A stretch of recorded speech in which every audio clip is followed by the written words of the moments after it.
TTD EO Dharmareddy నియామకం ముమ్మాటికి చట్ట మరియు ధర్మ విరుద్ధమన్నారు ఆనం వెంకటరమణారెడ్డి. వెంకటేశ్వర స్వామి సొమ్మును తన రాజకీయ భవిష్యత్తుకు వినియోగిస్తున్నారన్నారు. తిరుపతి కార్పొరేషన్ వేయాల్సిన రోడ్లకు టీటీడీ సొమ్ము వినియోగించడం ముమ్మాటికి క్షమించరాని నేరమన్నారు. పవిత్రమైన తిరుమల క్షేత్రాన్ని జగన్ ధర్మారెడ్డి కలిసి వ్యాపార దోపిడీ కేంద్రంగా మార్చారన్నారు. టీటీడీ అధికారిగా ధర్మారెడ్డికి అర్హత లేదన్నారు ఆనం వెంకటరమణారెడ్డి. పేరు తెలుసు. ఈ ధర్మారెడ్డి ఎక్కడి నుంచి వచ్చాడు? ఈ ధర్మారెడ్డికి ఆంధ్ర రాష్ట్రానికి సంబంధమే లేదు.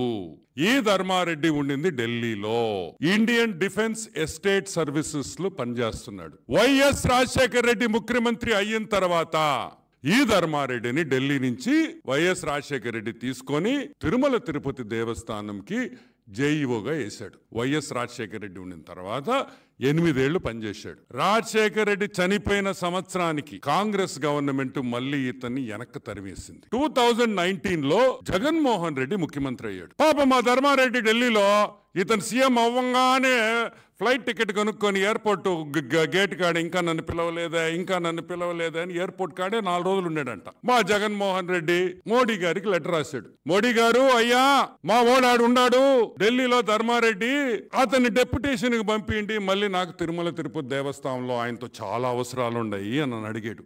ఆంధ్ర రాష్ట్రంలో ఐఏఎస్ ఆఫీసర్లు చాలా మంది ఉన్నారు కదరా, ఈడెందుకురా నీకు అని అడిగాడు. నా ఓడు నాకు కావాలా అన్నాడు. సరే వీడితో గాస్ట్ ఎందుకులే అని చెప్పి ధర్మారెడ్డికి మళ్ళీ బ్యాక్ టు తిరుమల, మళ్ళీ ఆడ ఫ్లైట్ ఎక్కాడు, తిరుపతిలో దిగేసి తిరుమలకి వచ్చేసాడు. ఈ హైకోర్టులో నుంచి స్వామివారి కోసం ఎన్నో కేసులు వేసి స్వామివారి ఆస్తులు నిలబెట్టిన వ్యక్తి నవీన్ రెడ్డి ఒక కేసు వేశాడు. ఏమనేశాడు?